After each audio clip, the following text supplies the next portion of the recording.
A few moments later.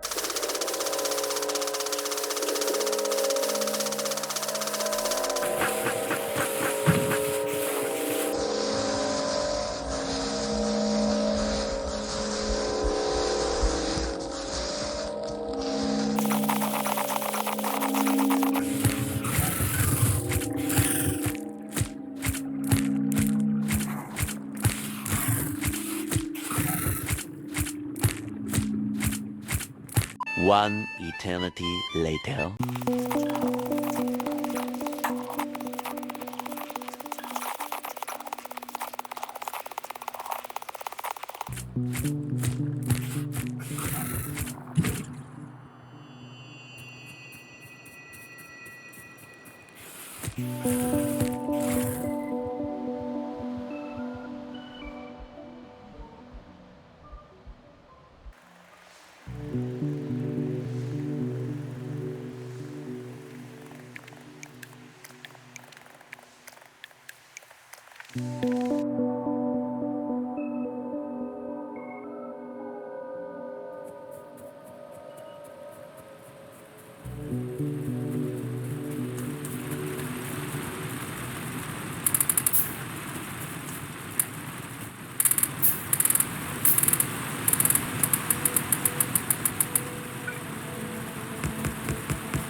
Hello everybody and welcome to my newest challenge map, Factorio Tunnel Vision. So this map is going to be all about getting to Rocket Silo without any unnecessary deviation. So we're going to research only the absolute necessities for reaching Rocket Silo and we'll skip everything else. We are going to do it in a specific order. So I installed a little mod for that, which is called Advanced Research Queue. So basically what this mod does is when you select a tag, let's say fast inserter, it automatically selects all prerequisites for the tag. So you can see we need to research automation first, then electronics, and then fast inserter.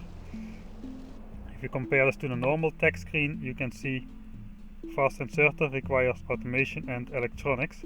So this mod does that automatically for you. So the plan is we'll just select Rocket Silo right here, which is the final tag we need to launch a rocket, and it will automatically select all prerequisite tags before that, and that's it. We are going to research these tags in this order, whatever it may be, and see if we can get to Rocket Silo. So let's first see what we have to work with. Well, the first tag you usually would research is automation, but as you can see, this mod suggests we first research steel processing, logistic science specs, advanced material processing, and only then automation. So that means we need a good 200 red science specs and 75 green science specs to be crafted by hand before we can even make assembly machines. So then I'm getting curious where logistics will be in this order. So let's just go down the list. This text looks good. Engine, fluid handling. Yes, so looks like we're going first towards the oil processing, plastics, advanced electronics, that is getting out of hand a little bit. Speed module, chemical science spec, advanced electronics 2, that's blue chips, 300 blue science specs and still no logistics, alright. Is logistics even required for a rocket silo? Ah yeah, it is, alright. Okay, we need railway and railway requires logistics too. So that's good, I guess. We'll have logistics, but only after 2 expensive blue tags. Shortly after that we'll get purple signs, that means we're probably almost done with the tag tree. We get speed module 3, productivity module 3. We get advanced oil processing after purple signs, alright. We need that for the robot frames, I guess. So we do get robotics, but we don't get construction robots or logistics robots. Only the robot frames for the science specs. You can see here utility science spec, and then the only utility science specs you need are for rocket control unit and for rocket silo itself. So now we've gone over all the tags we get, but more importantly, let's go over the tags we are not getting. We are not getting optics, no lights. We are not getting turrets, so no turrets, no gun turrets, no laser turrets, no flamethrower turrets, no turrets at all to defend the base. Stone walls we don't get, so no walls around the base. We don't get military, that means we'll be stuck with our pistol. That's all. We will only have the pistol, no machine gun, no shotgun, and of course no advanced military tags. Further down the line, no military 2, so no grenades. Grenades are always a god's end to take out biter nests, but we will have to do it only with a pistol if we can do it at all. No military is a big deal, by the way, because as soon as we get to 20% evolution and medium biters start to spawn, it's goodbye. An attack with medium biters is game over. We cannot kill them in any way. So these dark orange tags we get, they are in the queue. We are not getting these light yellow tags and we are not getting the red tags. So no fast inserters for the entire game. No heavy armor, which means no modular armor, no power armor, nothing. Fortunately we can craft a light armor at the start of the game. We don't get steel X, so mining things up by hand will take twice as long. Of course no upgrades to military, no military 2. No military science spec at all. You don't need military science specs to launch a rocket. Very interesting. So that means any of the good military tags we won't have access to. No landfill. So if there's like a single tile of water in the way, we'll have to work around it. We don't get the modular armor, we don't get all the tags to put in the modular armor. So basically, without turrets, without military, without any way to effectively attack or defend ourselves, we have to keep pollution under control. But We don't get efficiency modules which reduce pollution, and also we don't get solar panels, so we'll have to go dirty steam power all the way. That is going to be a big deal. Alright, let's see what more we don't get. So we do get railway, but we don't get automated rail transportation, which provides the train stops, so we cannot set up a train network. Theoretically we could set up a rail and just drive a locomotive ourselves, because we also don't get cars. No cars, only running.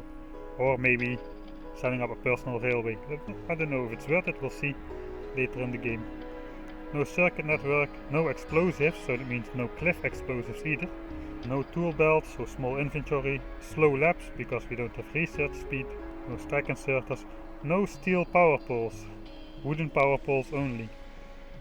No mining productivity. All of the military techs, we can forget about it. Power armor stuff, can forget about it. Well, the rest, all of the advanced techs, no laser turrets, no substations, no uranium mining, no nuclear power, no logistics robot, no construction robots, and of course none of the endgame techs except a rocket silo. So basically the only advantage I can get in this playthrough is map selection. So I've gone through quite a few maps and I selected one which has a nice good bunch of forest near the starting area, because we're going to generate a lot of pollution, and that pollution has got to be absorbed by something, and that something better had to be forest and not the biter nest, because once biter nest starts sending attacks, even before medium biters, it already will be probably game over, because it just takes too long to kill big groups of biters with your pistol, and they just will destroy everything. And in the meantime, before they are destroyed, the next group of attackers already will be building up, so we cannot get attacked in general. But then again, the only way we have to get rid of the biter nests is also the pistol, so we'll have to see how that goes, especially with worms defending the nest is going to be quite a challenge, I guess. So I think I've rambled for long enough, so let's just jump into it and see how it goes.